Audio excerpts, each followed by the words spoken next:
Nikki, welcome to the show. Alex, thank you so much for having me. Very happy to have you. So first off, why don't you tell me a little bit about your company, Pennock? Yeah, so Pennock has been around for 4 years, and we are in the business of helping direct-to-consumer brands grow and scale their business through paid media. So it's been a pretty turbulent time in the industry since we've been around. Everything from iOS privacy changes have occurred, a mass rush to TikTok ads, the introduction of like scalable solutions for on-platform shopping, Meta shops and TikTok shops has really skewed the business. And then comparable experiences on Google Ads platforms. So there's just been a lot of turbulence. So helping these smaller brands that don't have dedicated paid managers on their teams has been really kind of our sweet spot in terms of finding great e-commerce partners to work with. So off the bat, I don't want to totally go head first on maybe the negative or the obstacles, but you bring up a good point in the turbulence, the barriers for entry for small brands, and I'm wondering if you could expand on that a little bit, just some of the reasons why this is so difficult and maybe why there are so many marketing agencies. Yeah, that's a great question. I think I was just reading a stat the other day that there's over 19,000 agencies in the US alone. Wow. So we're definitely not a small group of us. The turbulence that I'm speaking of is more specifically to paid media, the lane in which we're operating. And so I think it's honestly not the most difficult line of an industry to do. Like paid media is something you want an expert in, but a lot of brands we talk to have started dabbling in it themselves, whether it's the founder with some of their times or like an intern that they bring on. I think the difference of starting there and then figuring out your next play, whether it's a full-time in-house person, someone from Fiverr or an agency, is really kind of the sophistication you need around the programming, or you want around the programming. So what we kind of do differently than maybe some other agencies is any pay per play platform you can go on, we'll run ads for. So if we find a brand that does better on Pinterest than on Meta, like we'll run, skew more of their budget that way. So it's not necessarily that like the abundance of options is so complex and sophisticated to get around. It's just like, how do you mix the media in a way that is most ROI positive for the brand? Yeah, instead of putting all your eggs in one basket, or just spreading them out so much that you don't have enough eggs in any of the baskets. 100%. So I also wanted to add that, Pennock is a female-led marketing agency for the health and beauty sector. Is that correct? Yeah, so we mainly work in beauty, health, and wellness type brands. And it's interesting because when I set out the agency, I wasn't 100% like dedicated to one lane of types of employees or another. But what ended up happening is as we got deeper and deeper into beauty, and more specifically skincare, most of our counterparts at the brand side were women themselves, and we were the demo of their product. So it made sense to just continue to scale in that way. Coincidentally, a lot of the women on the team are mothers, and I think just like being able to really prioritize how you work, in what order you get things done has been really amazing to see, because moms just bring a different gauge and level to all of that than people who are not mothers yet or parents yet. No, absolutely. And they'd have a significant insight and an advantage with that insight. So it sounds like you started with the idea of marketing in the health and beauty sector, and then that led to the all women branding of Pennock a little bit. Exactly. We've also had pivotal moments where we're like, do we niche down into only one of these sectors? Do we stay kind of broad into direct to consumer? And it's been great because I've had the team help make that decision. So I'm not doing the day-to-day work for the clients anymore. The team is. So I'm like, hey, which types of brands do you like to work with the best? And when it became very clear they all liked skincare and beauty brands, we pushed harder to get more of those clients. We've got a couple in lifestyle and a couple in fashion and wellness. So we still have some others, but it's really important that the team enjoys what they're doing and the types of brands they're representing. So that they kind of happened collectively, in terms of the symbiosis or the synergy of those two ideas of being all female led and working in the health and beauty sector. And it kind of sounds the way that you're talking about it, like Bob Ross would call it a happy accident, where you kind of get into one space and it just ends up launching you where it's supposed to be. Is that been, how pivotal has that been? I mean, is that kind of the foundation, or do you then continue to level up, if that question makes sense? Yeah, so I think it's digital marketing is so interesting, because when I started in 2019, I was like, we do paid media. It doesn't matter if it's a shoe brand, a handbag brand, or like eye cream. It doesn't matter, right? We're experts. But it became very clear that the brands we wanted to work with only wanted us to know their industry well. They didn't care if I had a great, logo on my website for some other cool brands out there. They're like, but tell me what you do for my industry. And I kind of feel, so that was very important and precise like call that we made. But now as the platforms evolve further, it feels to me like the niching is less important. I work in masterminds and with small groups of advisors all the time. They'll tell me I have to continue niching, but part of me believes that the future of paid media will be less about your expertise in a lane. Like, I wouldn't say we're going to do fintech and B2B next, but we could probably pivot to other parts of D2C and be pretty successful. Yeah, and I feel like you can learn creative solutions for your niche the more that you are learning about other ones. Exactly. Because everyone's kind of like, there's only one way to skin this cat. You get to kind of learn those other ways. We talked about that a lot on this show. So I'm also curious about, there essentially was a story I heard, at least a little bit in the research that I did, where you worked with a home goods brand where you helped them increase their online revenue by about 350% with a 6x return on their ad spend. So just to kind of pivot into Pennock's process in marketing paid media, what did maybe that specific process look like to achieve those specific results? Yeah. So I think when we're coming in to work with any brands, one of the things we're going to do early on is assess where they are in their life cycle and in their journey, what they've proven, if they're newer brands, like how much product market fit they've proven and whatnot, along with what other marketing channels they're using. I think what we've learned with our smallest brands that are, just getting started with paid ads or setting up their accounts for the first time and they're testing maybe 5K a month, is if they don't have email, organic social, UGC, a little bit of press or some sort of interest coming through, they need like 90% of their sales to be attributed to what we're doing. And it's not a flywheel effect that's going to benefit either party long term. So I think one of the things we'll do early on is just kind of assess where they are, how much they're spending, where their traffic is coming from, and then from there start dialing it in. So for this brand we're talking about, they started spending not so much, maybe like 15K a month, if I recall correctly.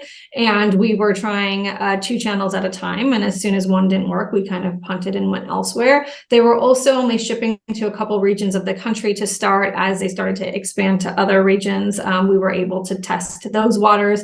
And so I think throughout many of those processes, we just found out, like for that particular brand, it was Pinterest, it was not Meta. So no one's like, let's turn off Meta and run Pinterest. But we were those people who, stuck our heads out and said, this is the strategy that's going to work for you. And we just kind of continued dialing it in day over day until we got the results we were looking for the client. That's awesome. That's a great way to be able to pivot.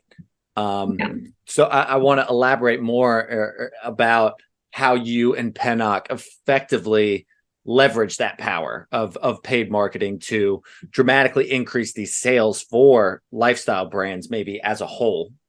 Yeah. So the brands are going to come to us. And sometimes I think I was like preparing some notes for today. And one of the things that just sparked my memory is we've worked with CEOs before who are like, I need a CAC, a customer acquisition cost below this.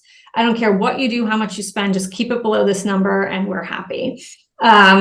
And it was fine. We were able to do it, but we were spending very minimally because, it was like kind of a level of awareness and then mainly remarketing to get to this number. And their top line sales month over month were like up 5%, up 2%, up 5%, down 5%. So it's just kind of like bobbing around, but it wasn't really the growth story I think the founder was after or we were after. They hired a new CMO who was focused on new metrics. MER is the one we use in the industry a lot, which is marketing efficiency ratio, total revenue of the e-commerce site divided by spend. And we were able to unlock some opportunities there that allowed us to both spend more and get the CEO comfortable with lower ROAS and a higher CAC. And the business is now growing 15% each month compared to last year. So it's not like phenomenal growth, but at least we've kind of crossed this corner of needing to be at a certain CAC threshold to even continue spending. And so, yeah, it's been a win-win, but sometimes it's like the dedication of a partner in-house at the brand side that's, able to help us make the case. Mm-hmm. And that's a great anecdote, and something that I've talked with people on this show plenty of times about is the thing that's not often spoken about on podcasts or maybe behind the scenes is that communication and that ability, that tact that you so clearly have to be able to maybe explain to someone, I can do that, but I don't think that's what you want. Or I don't know. And at least in production, sometimes it's about packaging what someone needs, designed to look like what they want. And I think marketing agencies are extremely adept at giving people what they need, packaged as what they want. I'm curious what sort of skill set and what sort of solutions and strategies you have on that end for maybe some of the client relations side of things. Yes. Yeah. I mean, as much as I'd love it to be one size fits all, and here's our SOPs for everything we do client facing, it's definitely varies team by team, like even starting with the metrics, right? We've got some brands interested in MER, others in CAC, others in ROAS. So like it's all over the place, right? But I think that's what we've been training our team to do is kind of come to the table, not only look at our paid media results, but look at their whole business overall. Did paid media go up because they, haven't been sending emails, or something else has been going on in the business? So we're just accounting for more of their total pie, but their pie size hasn't changed, right? So it's really important for us to look at their whole business, even though we're really paid to only be experts in one. So that's usually how we come to the table. We wouldn't just say like, hey, client, you're after a 5x ROAS, you're sitting at a 5.2, let's spend more. We would only make that recommendation to the client if we looked at their total business and we're like, not only are we above your goal, but your whole business is doing super well right now. It would be a good time to keep spending. And so that's the layer like we have to come to the table with. It's really unfortunate to be one-sided about it and be like, all we care about is paid because that's what you hired us to do. And it feels like you actually care about the client and the business if you're learning more about them and providing some sort of solutions that might not be, on your website in your wheelhouse, but show that you care. I think there's something there. So how essentially would you recommend to push a home goods ad campaign live on, say, Amazon ads, TikTok, Instagram? You mentioned Pinterest for, I think, what you call the 360-degree effect. Yeah. So the first thing we're going to do is start to analyze the product mix, right? So let's talk about a home goods company. Let's pretend they sell sofas, lights, and rugs, right? So just because we went live with them doesn't mean we're going to push everything equally. So we're going to start to look at their business, understand where their margin is best, understand where their conversion rate is best, blah, blah, return rate low, blah, blah, blah. So then we're going to start to like piece together the plan against the products that do the best, which are likely to do with the products that have the best assets available in raw format or UGC format to then make ads out of, right? So that's going to be kind of the initial front load of how we think about coming to market. Sure, there's catalog ads now on every platform, and there's more automatic type ad units that can come together, but we want to have a point of view around when we launch what part of their collection to what audience and why. So we'll kind of come to the table with that recommendation. It's usually not that difficult to get everything like up and running to spend the budget we want to spend. Then it's just kind of matching it back to ensuring we exceed the expectations we put together in the media plan that the client approved. Mm-hmm. No, I mean, that makes a lot of sense to me, if I'm being honest. And how do you grow customer acquisition and revenue for those home good brands to, over 65% month over month? Yeah. With the right, as you call it, a multi-pronged or divested media strategy. Sure. So we're usually working with smaller brands when they come on. So spend anywhere between like 20 and 50K a month, I would say. And so we're trying to get them to a place where we've aligned on a main KPI and we're able to month over month exceed that KPI, at which point we can kind of begin to diversify, see if they have more media to spend. Because I've been in-house before too. And generally, like, you have more money once the results are there, right? So we have to first prove that the results are there. We're still very strategic around funnel position, so to speak. So we're not going to spend, of a 10K budget, we're not going to spend 9K on remarketing because it's just not going to sustain. So we still have these hard rules that we generally follow, regardless of, AOV of brand or anything like that. So we're usually like 30% remarketing and the rest middle or top of funnel. So it's important for us to make sure we're starting that flywheel effect in our efforts and allowing them to convert thereafter, however the customer wants. So I think just kind of that full funnel approach and that gauge of MER, gauge of a media metric is really what allows us to figure out how to maneuver everything for positivity. And you mentioned the KPIs, and earlier we were talking about them. I'm curious if you and your team have a specific, it's a bit reductive to say this is the one KPI we care about. But I know that there are, 2 or 3 that are the most important, but as you said yourself, different companies would disagree, or they would say, yeah, but we need to keep our CAC here. So I'm curious what y'all prioritize at Pennock. Yeah. So when we're like in platform or in Triple Whale or North Beam, wherever we're going to be like looking at the data, we're going to prioritize new customer CPA or return on ad spend. So that's how we're making like day-to-day decisions, is based on which assets are actually driving the ultimate goal for most of our clients. It's a sale. So which ones drive the sale, prioritize that.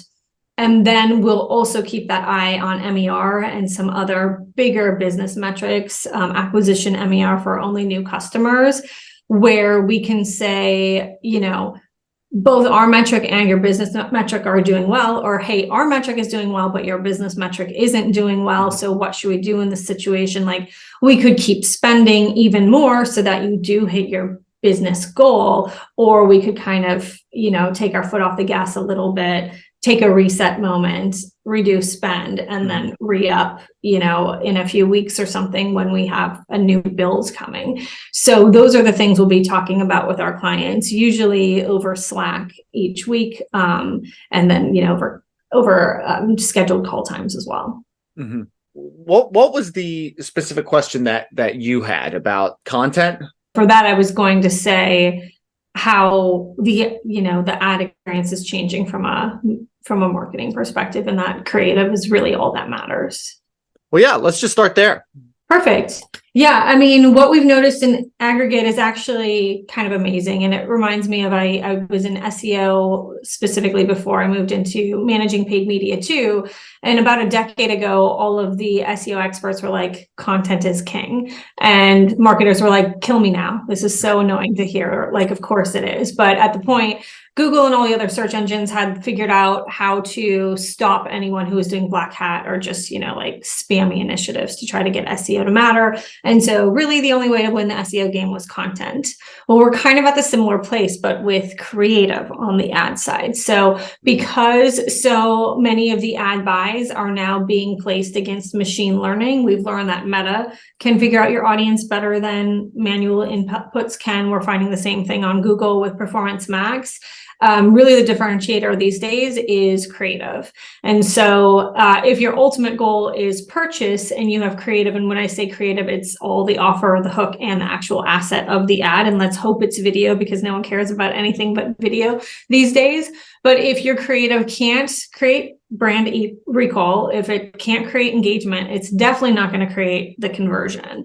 And so really figuring out creative that is going to give you those leading marketing indicators, which is going to be engagement rate and click-through rate, getting those as high as possible is going to be a winning formula to then getting the conversion.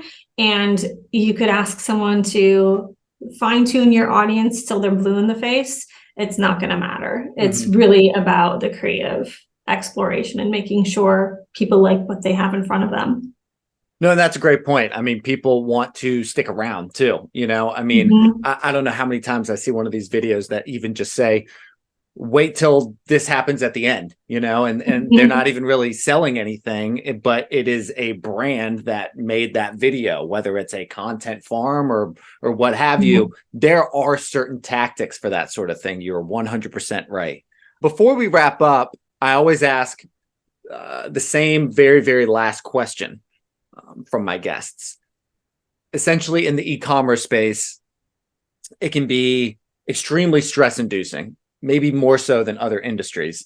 I'm curious what sort of hobbies and interests you practice to establish that work-life harmony and good mental hygiene. Yeah, well, I would say I've been through the roller coaster of emotions and reactions to things, and for me, finding a good coach. I've worked with therapists, business coaches, mentors, masterminds, but finding a coach I could click with who could really speak my language and drill down to my issues and find solutions for the business was a really game changer. I mean, she really changed my mindset about working with clients, working with the team, and how to approach situations. So for me, that was the biggest game changer of all across these last 4 years. And then I think have a ritual, whether it's a 5-minute meditation in the morning or you drink a cup of coffee outside, whatever it is that can kind of start your day without a level of chaos, I think is a helpful way just to ground yourself and approach the business day in a better state. So that would be it. Outside of work, I like to run. My family windsurfs. We're actually about to head out on a windsurfing vacation. That sounds awesome. To teach my kids. So just kind of being out in nature, doing something fun with nature and movement. That's lovely. I really appreciate your time, Nikki. Good luck with windsurfing, and good luck with Pennock.